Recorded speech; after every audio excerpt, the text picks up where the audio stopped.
ሰላም ጤና ይስጥልኝ የተወደዳችሁ የሶሎዳ ሚዲያ ቤተሰቦቻችን ለዛሬ ለተማክሰኞ ሐምሌ 28 2018 ዓ.ም ያዘጋጀናቸው አዳዲስ ትኩስና ወቅታዊ ሀገራዊና ዓለም አቀፋዊ የዜና መረጃዎቻችን ይዘንላችሁ ቀርበናል። እነዚህ አዳዲስ ትኩስና ወቅታዊ ሀገራዊና ዓለም አቀፋዊ የዜና መረጃዎቻችን እየተከታተላችሁ እስከ መጨረሻው ከኛ ጋር አብራችሁ እንድትቆዩ ከወዲሁ በታላቅ አክብሮት ጋብዛለሁ።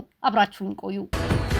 ጽንፈኛው ህወሓት በትግራይ ክልል በሚገኙ መሰረተ ልማቶች ህዝባዊ ተቋማትና ሃይማኖታዊ ቦታዎች ላይ በፈንጅ ለማፈንዳት ማቀዱ ተሰማ።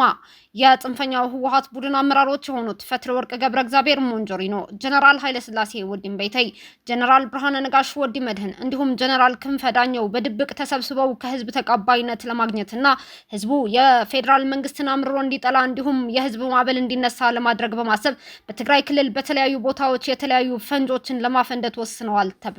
ፍንዳታ ለመፈጸም ኢላማ የተደረጉ ቦታዎችና ተቋማት አንደኛ በተለያዩ የትዕምት ማለትም ኢፈርት ተቋማት፣ መሰቦ ሲሚንቶ ፋብሪካ፣ መስፍን ኢንጂነሪንግ እና አልመዳ ጨርቃ ጨርቅ ፋብሪካ በተባሉ ተቋማት ላይ በተወሰኑ ላይ በራሳቸው ጥቃት እንደሚፈጸሙ፣ ሁለተኛ በህዝብ መሰብሰቢያ ቦታዎች ማለትም በገበያ በመናኸሪያና በሆስፒታሎች ላይ፣ ሶስተኛ በህዝብና ሃይማኖታዊ ተቋማት ላይ ማለትም ፋብሪካ፣ ቤተክርስቲያንና መስጊድ የመሳሰሉ ላይ በራሳቸው ጥቃት በመፈጸም የፌዴራል መንግስት ነው የፈጸመው ብለው ሌላ የውሸት ትርክት ለመስራት የጽንፈኛው ህወሓት ቡድን አቅዷል ተብሏል። ስለዚህ የትግራይ ህዝብ ይህ የጽንፈኛው ህወሓት ሴራ እንደሆነና የፌዴራል መንግስት ይህንን አድርጎት እንደማይፈጽም እንዲሁም ወደ ግልጽ ጦርነት ከተገባ ደግሞ ዓለም አቀፍ የጦር ሜዳ ህጎችን አክብሮ እንደሚንቀሳቀስ ከወዲሁ ህብረተሰቡ በግልጽ እንዲያውቅ ለማድረግ አንቂ ለሚባሉ የሶሻል ሚዲያዎችና ሌሎች የድረገጽ ተጠቃሚ አካላት እንዲያስተላልፉ ግንዛቤ ሰጥተናል ወይም የህወሓት ሴራ ለህዝቡ እንዲያውቀው አጭር ማብራሪያ ሰጥተናል ሲሉ የትግራይ ክልል ጋዜጠኞችና የማህበራዊ ሚዲያ ተንታኞች መልእክታቸውን አስተላልፈዋል።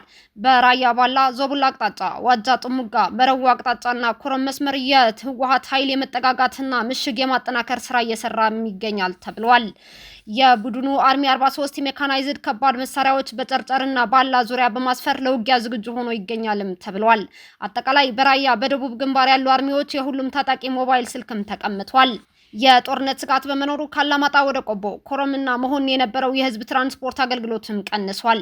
ባላማጣና አካባቢው ያለው ማህበረሰብ ግጭት ይነሳል በሚል ፍራቻ ወደ ኮረም መሆንና ማይጨው አካባቢ ለቀው እየሄደም ይገኛል ተብሏል።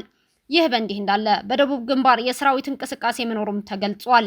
የአርሚ 26 አዛዥ ኮሎኔል ሀጎስ ገብረ አመራራቸውና አባሎቻቸውን አስተባብረው ዜናው እየተጠናቀረ ባለበት በዚህ ሰዓት ከፊናሮ አካባቢ እየወጡ ሲሆን አቅጣጫቸውን ወደ ደቡብ ግንባር ራያ ኮረምና ዛታ ማድረጋቸውም ተገልጿል።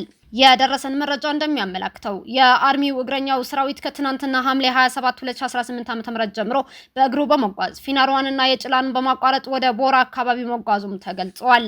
ዛሬ ጠዋት ከፊናሮዋ በተሰማው መረጃ በአካባቢው የሚገኙ የጽንፈኛው ህወሓት የሰራዊት የማጓጓዣ ተሽከርካሪዎችና ታጣቂ አባላት ዝግጅታቸውን አጠናክረው ወደ ኮረምና ዛታ ለመንቀሳቀስ እንቅስቃሴ ላይ መሆናቸውም ተመላክቷል።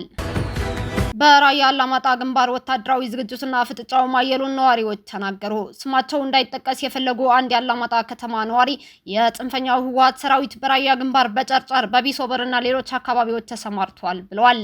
ነዋሪው እንዳሉት ህወሓት ሰራዊቶቹ ብዙ አርሚዎቹ በራያ ግንባር አሰማርቷል። ለጦርነት ዝግጁ እንዲሆኑ መመሪያ ወርዶላቸዋል። ዝግጅቱ ያለው አሁን በጨርጨር በኩል አለ። ከዛ ቢሶበርም ማለት ነው። በዛ ቦታ መርፊያ አካባቢም አሉ። ከዚህ በዋጃ ቆቦ በጃሮታ ጀምሮ በዚህ በዳን ያለኮ ሰሌን ውሃ ከዛ በላይኛው በኩል ደግሞ በባይዋ ቁምጋላው ያለው ማለት ነው እና ይሄ የዋጃ መስመር ተከትሎ ያለው የራሳቸውን አርሚ ያዘጋጀዋል ሲሉ ነዋሪው ገልጸዋል። በዚህም የተነሳ ነዋሪዎች እንዳሉት ባላማጣ ከተማ በምሽት ሰዎች በነጻነት መንቀሳቀስ አልቻሉም። በጽንፈኛው ህወሓት ታጣቂዎች ቤት ለቤት የሚፈጸም ዝርፊያም ተጠናክረው ቀጥለዋል። የዘራፊዎችን ማንነት ማወቅ አይቻልም ብለዋል እኚህ ነዋሪ። በቃ ከአንድ ሰዓት በኋላ እንቅስቃሴያችን አበቃ። ከዛ በኋላ ከ4 ሰዓት በኋላ ደግሞ የህወሓት ታጣቂዎች ነው የሚዞሩት። በቃ 4-5 ሆነው ይቆረቁራሉ፣ ቤቱን ሰብረው ይከፍታሉ፣ እዛ ንብረት ይወስዳሉ። አሁን ጭንቅ በጭንቅ ነው ያለነው። በቃ ፊታቸው እንደማይታወቅ ይጠመጥማሉ። በሽርጥም ማስክ ምናምን አድርገው በቃ አይናቸው ብቻ ነው የሚታየው ብለዋል ነዋሪው። በአካባቢው የትራንስፖርትና የባንክ አገልግሎት መስተጓጎል በመፈጠሩ ደንበኞች እስከ 10% ተጨማሪ ክፍያ ለግለሰቦች ለመክፈል መገደዳቸውም ነዋሪዎች እየገለጹ ይገኛሉ። የአላማጣ ከተማ ነዋሪዎች እንደሚሉት በህወሓት ኃይሎችና በፌዴራል መንግስት መካከል ዳግም ጦርነት ሊጀመር ይችላል የሚሉ የአላማጣና የራያ ወረዳ ነዋሪዎች ጦርነትን በመሸሽ በየዕለቱ ወደ ቆቦ ከተማ እየገቡም ነው ብለዋል። መረጃው የዴቾ ቬሌ ነው። ቆመ ቀሩ ህወሓት ጠቅላይ ሚኒስትር አብይ በቴሌቪዥን እየቀረቡ ባካችሁ የትግራይ እናቶች አታስለቅሱ፣ የትግራይ ወጣቶችን አትጨርሱ በማለት ለህወሓቶች በተደጋጋሚ ተማጽኖ እያቀረቡ ይገኛሉ። ጠቅላይ ሚኒስትሩ ይህንን ያሉት ህወሓቶችን ፈርተው አይደለም። አሁኑ ጦርነቱ ለየት ብሏል። እንደ ድሮ ህወሓቶች በሚያውቁት ገደል እየወረድክ ገደል እየተቆጣጠርክ የሚደረግ ጦርነት እምብዛም የለም። ቆሞ ቀሩ ህወሓት ግን ጦርነት ከ50 ዓመት በፊት እንዳለው የእግረኛ ጦርነት ይመስለዋል። አሁን በዚህ በሰለጠነው ዓለም ጦርነት የሚካሄደው በድሮንና በጄት በሰማይ ነው። ቆሞ ቀሩ ህወሓት ግን ጭንቅላቱ በድሮ ስለሚያስብ ጦርነት የሚካሄደው በእግር ይመስለዋል። ጠቅላይ ሚኒስትሩ ግን አሁን ጦርነት የሚወሰነው በሰማይ ነው ቢሉም ህወሓት አልሰማም እያለ ይገኛል። በዚህ ጊዜ ጦርነት የሚወሰነው በሰማይ ድሮኖችና ጄቶች ነው። በዚህ ጊዜ ከኢትዮጵያ መንግስት በሰማይ በድሮን በጣም የታጠቀ የኢትዮጵያ መከላከያ ሰራዊት አለው። በዚህ ምክንያት የኢትዮጵያ ሰራዊት የበላይነት ይወስዳል። ሌላው በእግረኛው ብንል እንኳ የኢትዮጵያ ሰራዊት በሚሊዮን የሚቆጠሩ እስከ አፍንጫቸው የታጠቁ ናቸው። የህወሓት ሰራዊት በተቃራኒው በግዳጅ ያለ ፍላጎታቸው በግድ ከመንገድ ከትምህርት ቤቶች ከስራቸው ገበታ በግድ የታፈሱ ናቸው። እውነት ጦርነት ቢጀመር እንኳ የትግራይ ወጣቶች በግድ ስለታፈሱ ጦርነት ግቡ ቢባሉ እንኳ ያለ ፍላጎታቸው ስለታፈሱ በጦርነት መሃል መበታተን የማይቀር እውነታ ነው። ለዚህም ነው ጠቅላይ ሚኒስትር ባካችሁ በጠረጴዛ ዙሪያ ችግራችንን እንፍታ የሚሉት። ቆሞ ቀሩ ህወሓት ግን አሁንም እውነታውን ሳይረዳ የትግራይ ወጣቶች በግድ እያፈሰ ወደ ጦርነት ሊያስገባ ዳርዳር እያለ ይገኛል። እውነታው ግን ሌላ። በዚህ ጊዜ በትግራይ በግዳጅ ካልሆነ በፍላጎት ወደ ትግል የገባ የትግራይ ወጣት ማግኘት ማለት በሊቢያ በረሃ ጫካ ማግኘት ነው የሚሆነው። የትግራይ ወጣቶች ሰላም ያለበት ኑሮ ይፈልጋሉ። በሰላም ወላጆቻቸውን መጦር ይፈልጋሉ። ስራ ሰርተው ትዳር ልጆች መውለድ ይፈልጋሉ። የህወሓት አዛውንቶች 4 ኪሎ የፍቅር ቤተ መንግስት ጥማት ማርካት አይፈልጉም። ህወሓት ኢትዮጵያ 27 ዓመት ሲገዛ የትግራይ ወጣቶች ምንድን ነው ያገኙት? ምንም። ጥቂት የህወሓት ወንበዴዎች ተጠቅመው ይሆናል። መላው የትግራይ ህዝብ በስሙ ተነገደ እንጂ ያገኘው ነገር የለም። የትግራይ ወጣት ሰላም ይፈልጋል። አከተመ። አሁን ጊዜው ተቀይሯል። ጦርነት እንደድሮ አይደለም። በየሸንተረሩ መዋጋት እየቀረ ነው። ይህንን በጠቅላይ ሚኒስትሩ ቢነገርም ቆሞ ቀሩ ህወሓት ግን በድሮ ከ50 ዓመት በፊት የነበረው በሬ ካላረስኩ እያለ ይገኛል። ህወሓት በዚህ ጊዜ በትራክተር እንደሚታረስ አያውቅም። ጦርነት እንደዛ ይመስሏል። ቆሞ ቀሩ ህወሓት ሙዚየም መግባት ሲገባው አሁንም ትግራይ ኢትዮጵያ ካልመራሁ ይላል። ሰላም ለትግራይ ወጣቶች፣ ሰላም ለሀገራችን ኢትዮጵያ። የመቀሌ 3ኛው አይን እይታ ከትግራይ ክልል ከትበው እንደላኩልን የኢትዮጵያ አየር መንገድ የሀገር ውስጥ የበረራ አገልግሎቱን በማስፋት ከጋምቤላ ወደ ደምቢዶሎና ከደምቢዶሎ ወደ ጋምቤላ የሚደረግ ቋሚ የበረራ መስመር ከነሐሴ 6 ቀን 2018 ዓ.ም ጀምሮ እንደሚጀምር አስታወቀ። ይህ አዲስ መስመር የአየር መንገዱ የሀገር ውስጥ ኔትወርኩን የማስፋትና የክልሎችን ትስስር የማጠናከር እቅድ አካል መሆኑም ተገልጿል። አየር መንገዱ እንደገለጸው አዲሱ የበረራ መስመር በጋምቤላና በደምቢዶሎ መካከል ያለውን የትራንስፖርት እንግልት በእጅጉ በመቀነስ ለንግድ፣ ለኢንቨስትመንት፣ ለመንግስታዊ አገልግሎቶችና ለማህበራዊ ግንኙነቶች አመቺ ሁኔታ ይፈጥራል ብሏል። በተጨማሪም ይህ አዲስ መስመር በሁለት አካባቢዎች መካከል ያለውን ኢኮኖሚያዊና ማህበራዊ ትስስር ይበልጥ እንደሚያጠናክርም ተጠቁመዋል። የኢትዮጵያ አየር መንገድም የዜጎችን የጉዞ ፍላጎት ለማሟላት የሀገር ውስጥ መዳረሻዎችን በቀጣይነት እያሰፋ እንደሚቀጥል አረጋግጧል። ኢራን 3 የዩክሬን ኢላማዎችን ለመምታት የያዘችውን እቅድ ሰረዘች። የሁለንተናዊ መሪ ከፍተኛ ወታደራዊ አማካሪ ሞህሰን ረዛኢ ዩክሬን ኢራንን ይቅርታ በመጠየቋ ምክንያት ጥቃቱን ሰርዘነዋል ብለዋል።